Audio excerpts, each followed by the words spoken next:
आइए हिंदी व्याकरण में एक छोटा सा टॉपिक पर हम लोग चर्चा करेंगे।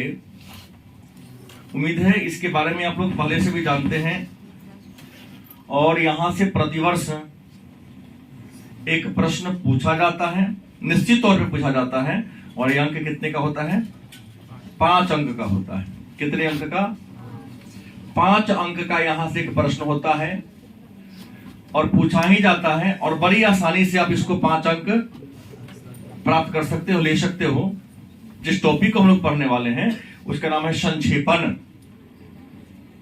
इसको अन्य नाम पल्लवन भी है।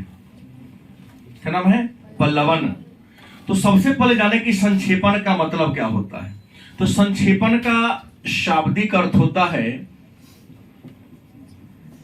संक्षिप्त करना। आपके शब्दों में छोटा करना। मतलब कोई बड़ा सा कहानी है, उस बड़े कहानी को पढ़कर उसके भावार्थ को समझकर, उसके मायने को समझकर, उसके अर्थ को समझकर अपनी भाषा में कम शब्दों में क्या कर देना, लिख देना ही पल्लवन या संक्षेपण कहलाता है। मान लो कि हालांकि पूछा नहीं गया है, ग्रेजुएशन में जाओगे तो पूछा जाएगा कि पल्लवन क्या है, पल्लवन कहते किसे। तो पल्लवन का परिभाषा क्या होगा? पल्लवन जिसे संक्षेपण भी कहते हैं, जिसका शाब्दिक अर्थ संक्षिप्त करना या छोटा करना होता है। किसी कहानी को पढ़कर उसके मूल बातों को समझकर उसे शॉर्ट में, माने संक्षिप्त में छोटा करके क्या कर देना, लिख देना, क्या कहलाता है? पल्लवन या संक्षेपण कहलाता है। इस पल्लवन में 3-4 बातें होती हैं। कहोगे बात क्या होगा? तो इसमें प्रश्न क्या पूछा जाता है? पहला प्रश्न इसे लिख देगा, पूछा जाएगा शीर्षक क्या लिखें। क्या लिखें?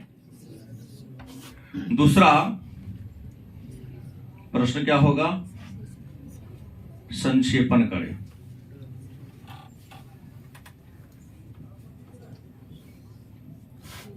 दो तो लिखना ही होता है। फिर तीसरा इसमें करना आप ही को होगा, संक्षेपित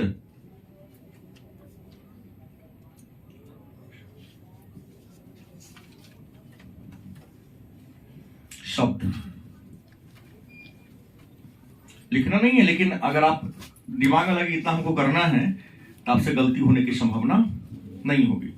सबसे विशेष बात यह जानना है कि एक छोटा सा हमने कहानी लिखा है, एक गद्यांश को लिखा, गद्य के अंश, कहानी के छोटा सा अंश को हमने लिखा है, लेकिन इसका क्या नहीं लिखा है? शीर्षक नहीं लिखा है। तो इसको पढ़कर इसमें से क्या निकालना है आपको? शीर्षक निकालना है। इसका सही शीर्षक क्या होगा, सही उत्तर क्या होगा।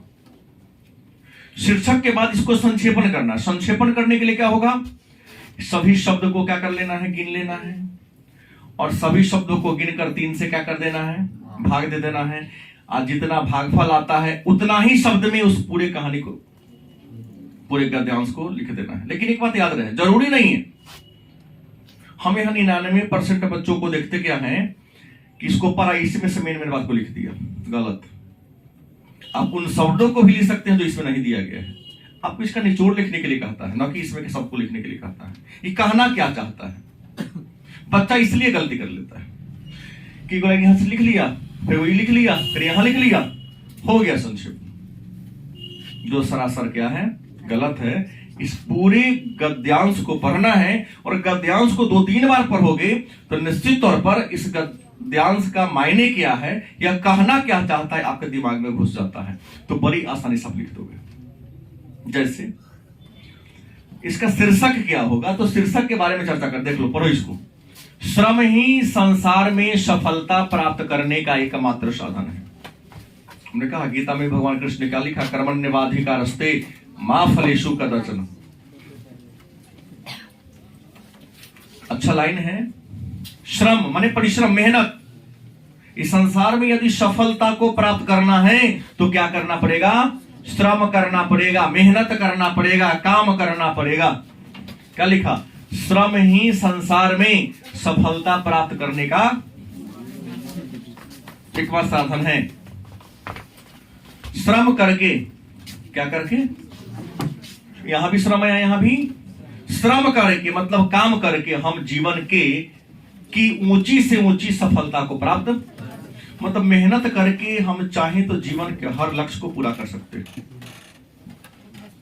नहीं, अगर आप मेहनत नहीं करोगे तो थाली में रखा हुआ भोजन भी तुम्हारे मुंह तक नहीं जाएगा। मुंह में डाल लिया, मुंह के चलाओगे नहीं, जीभ से ठेलोगे नहीं, अंदर नहीं जाएगा। जाएगा? नहीं जाएगा। क्या लिखा कवि ने कि श्रम करके हम जीवन की ऊंची से ऊंची सफलता को प्राप्त। संसार कर्म क्षेत्र है। संसार क्या है? कर्म मतलब काम। क्योंकि जो संसार में कर्म करता है वही जिंदा रहता है, नहीं कर्म करने वाले का अस्तित्व मिट जाता है। अतः कर्म ही प्रधान है। संसार क्या है? कर्म क्षेत्र है। अतः प्रधान क्या है? कर्म प्रधान है। कर्म से ही हमें पूर्ण सफलता मिलती है। यहां कर्म माने काम से, काम का मतलब श्रम। देख लीजिए, कर्म कर्म कर्म। जब हम परिश्रम करते हैं, परिश्रम करना मतलब श्रम करना, परिश्रम करना मतलब श्रम करना। जब हम परिश्रम करते हैं सफलता के लिए, हमें परिश्रम करते हैं, फिर सफलता के लिए हमें परिश्रम के साथ साथ, सफलता के लिए हमें परिश्रम के साथ साथ क्या करना होगा? ये नहीं किताब लेके 2 घंटा बैठ गए, पढ़े में नहीं किए। बहुत हैं सर, 2 घंटा तो पढ़े हैं, क्या मित्र? कल 2 घंटा पढ़ा, लेकिन यादें नहीं होता। मैंने किताब देखा, आपने पढ़ा नहीं। अध्ययन करना होगा। जीवन के हर क्षेत्र में श्रम का महत्व है। जीवन के हर क्षेत्र में किसका महत्व है? इसे हमें मनोवांछित, मनोवांछित मतलब क्या? जो मन में इच्छा है, मन में सोचा हुआ बात है, फल की क्या होती है? प्राप्ति होती है। तो पूरी बात को पढ़े हैं तो एक बात तो है कि सबसे ज्यादा फोकस इस गद्यांश में श्रम पर किया गया है, दिया गया है। और श्रम के बाद क्या बतलाया गया है कि जीवन में सफल होना है तो क्या करना पड़ेगा? श्रम करना पड़ेगा। गलत है सही?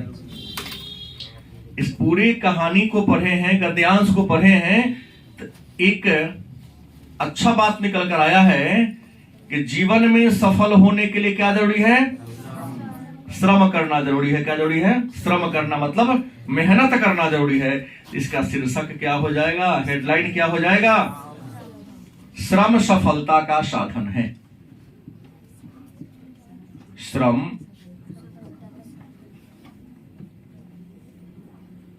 सफलता का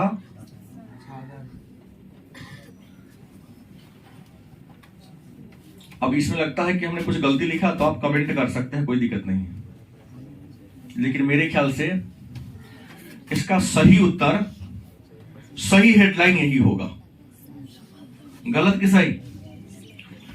अब प्रश्न है, संक्षेपण करना है। अच्छा, ये जो हम श्रम सफलता का साधन है, शॉर्ट कर सकते, श्रम ही सफलता है, ये भी लिख सकते, कोई गलत नहीं है। लेकिन एक सेंटेंस अच्छा बन गया, हमने लिख दिया। गलत कि सही? तो श्रम सफलता का साधन है, श्रम ही सफलता है, या श्रम का महत्व। तीनों लाइन दे सकता हूं, कोई दिक्कत नहीं है। क्या दिक्कत हो जाएगा? तीनों बातें की कह रहा है। श्रम सफलता का साधन है, सफलता ही श्रम है, या सफल होने के लिए श्रम करना जरूरी है। आप लिखेंगे कोई गलती, बात वही कह रहा हूं, अलग अलग व्यक्ति को कहने का तरीका अलग अलग होता है। पर संक्षेपण करना है तो संक्षेपण करने के लिए क्या जरूरी है? शब्द को काउंट करना। क्या जरूरी है? शब्द को गिनना।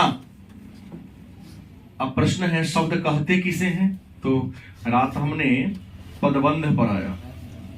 पदबंध के कितने प्रकार हैं? 5 प्रकार है। पहले भी आप लोगों ने पढ़ा ही होगा, थोड़ा सा हमने उसका रिवीजन करा दिया आप लोगों को।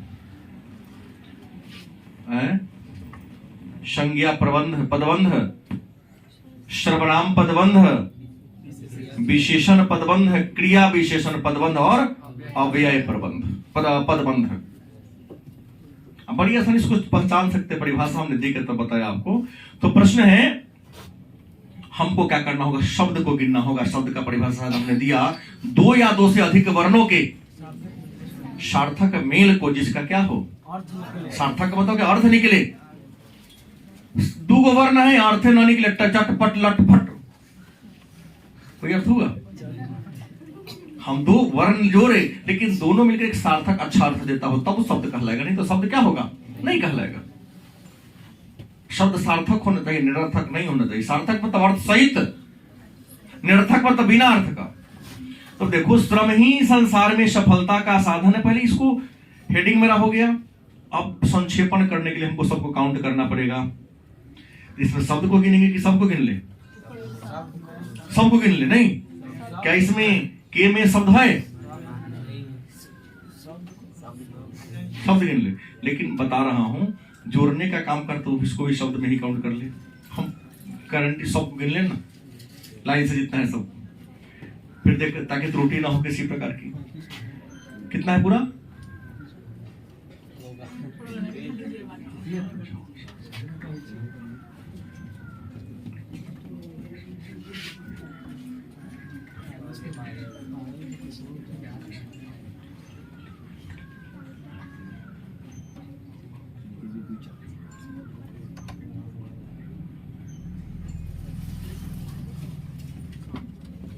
छिहत्तर को हमको मिला। हम सब चीज मैंने जोड़ दिया है, तो सबको जोड़ना है इसमें।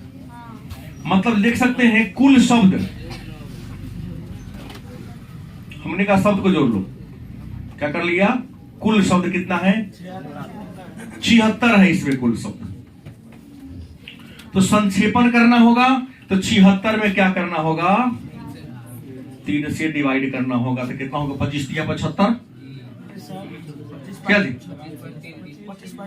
छोड़ा ना, 25 या 75, जिसको हम 26 शब्द में चाहे तो लिख सकते हैं, 2700 में लिख सकते हैं हम लगभग में।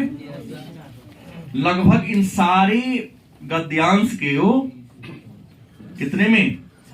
26 शब्दों में लिखना पड़ेगा। तो 26 शब्दों में लिखना मतलब संक्षेपित करना।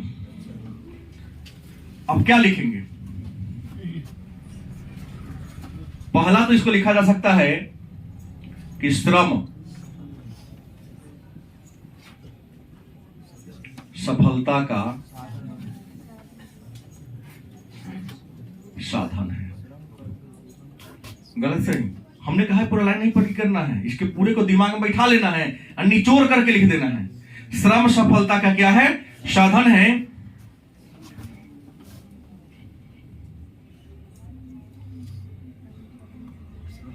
संसार कर्म क्षेत्र है।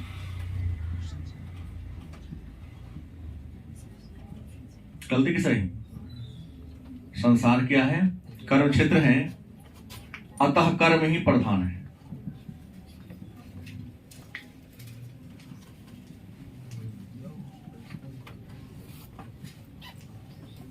गलती की सही? सफलता के लिए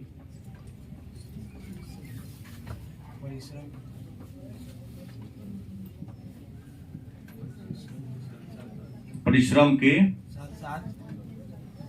साथ साथ अध्ययन जरूरी है।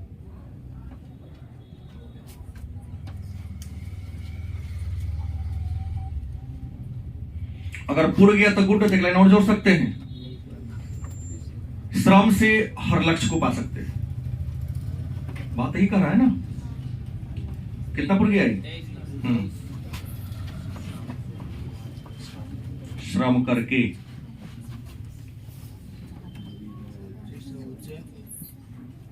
जीवन के